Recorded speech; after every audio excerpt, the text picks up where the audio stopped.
একটা বাচ্চার আওয়াজ ভেসে আসে, কিন্তু সেখানকার কাপড় সরালেও কোনো বাচ্চাকে সে খুঁজে পায় না। তখনই সালমান তাকে বলতে শুরু করে, আমি তোমাদেরকে সাবধান করেছিলাম, এমন কোনো কথা বলো না যেগুলো তাদেরকে কষ্ট দিতে পারে। এখন ফল ভোগার জন্য প্রস্তুত হও। বলতে বলতেই এক ভয়ঙ্কর আকৃতি তাকে ধরার জন্য ছুটে আসতে থাকে। জন অনেক চেষ্টা করে সেখান থেকে পালিয়ে যাওয়ার, কিন্তু কোনো রাস্তা খুঁজে পায় না। এক সময় কোনো রকমে সে ওই বাড়ি থেকে বের হতে পারলেও গাড়িতে যাওয়ার পর সে কোথাও চাবি খুঁজে পাচ্ছে না। তার মনে পড়ে যায় যে চাবিটা সেখানে বাইরে রাখা তার ব্যাগের মধ্যে। তাই দ্রুত তাড়াহুড়া করে সে তার ব্যাগ নিয়ে আবারও ফিরে আসে আর তার গাড়ির সমস্ত দরজা লক করে দেয়।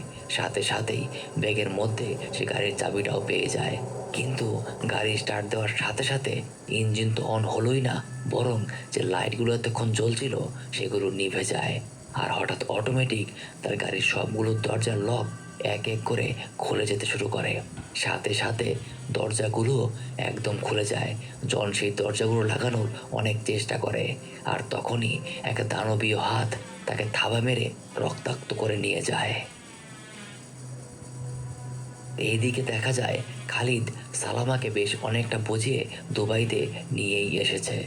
সালামার মা বাবা আর তার ছোট বোন তাদের দুজনকে এয়ারপোর্টে রিসিভ করতে এসেছে।